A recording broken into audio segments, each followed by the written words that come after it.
നമസ്കാരം. കരൂർ ദുരന്തത്തിൽ കൂടുതൽ നിയമക്കുരുക്കിലേക്ക് വിജയ്. കരൂർ ദുരന്തത്തിൽ വിജയോട് ചോദ്യങ്ങളുമായി കോടതി 10,000 ആളുകളെ വരൂ എന്ന് ടിവിക്ക് എങ്ങനെ കണക്ക് കൂട്ടിയെന്നാണ് കരൂർ മജിസ്ട്രേറ്റ് കോടതിയുടെ ചോദ്യം. തമിഴ്നാട്ടിലെ കരൂരിൽ തിക്കും തിരക്കും ഉണ്ടായ വൻ ദുരന്തമായി മാറിയ ടിവിക്കയുടെ റാലിക്ക് നടനും പാർട്ടി നേതാവുമായ വിജയ് വൈകി എത്തിയതെന്ന മനഃപൂർവ്വം എന്ന FIR അടക്കം വന്നിരുന്നു. എന്തായാലും വിജയ് കൂടുതൽ നിയമക്കുരുക്കിലേക്ക് പോവുകയാണ് എന്നാണ് മനസ്സിലാക്കേണ്ടത്. ആവശ്യങ്ങൾക്കനുസരിച്ച് ഒരു സൗകര്യങ്ങളും അവിടെ ഒരുക്കിയിരുന്നില്ല എന്നതടക്കമുള്ള വിമർശനങ്ങൾ വിജയ്ക്ക് എത്തുന്നുണ്ട്. അതേസമയം കരൂർ ആൾക്കൂട്ട ദുരന്തത്തിൽ തമിഴക വെട്രിക്കഴകം നേതാക്കളായ മതിയഴകൻ, പൗൻരാജ് എന്നിവർ റിമാൻഡിലായി. കരൂർ ജുഡീഷ്യൽ മജിസ്ട്രേറ്റ് കോടതിയാണ് ഇവരെ റിമാൻഡ് ചെയ്തത്. ഒക്ടോബർ 14 വരെ റിമാൻഡ് കാലാവധിയുണ്ട്. തമിഴക വെട്രിക്കഴകം കരൂർ വെസ്റ്റ് ജില്ലാ സെക്രട്ടറിയാണ് മതിയഴകൻ. കരൂർ സെൻട്രൽ സിറ്റി സെക്രട്ടറിയാണ് പൗൻരാജ്. സംഭവത്തെ തുടർന്ന് ഇരുവരെയും പോലീസ് കഴിഞ്ഞ ദിവസം പിടികൂടിയിരുന്നു.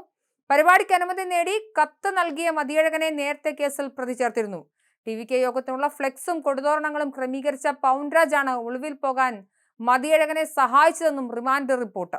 എന്തായാലും കരൂർ ദുരന്തത്തിൽ വിജയ്ക്ക് നേരെ വിരലുകൾ ചൂണ്ടുകയാണ് കോടതി.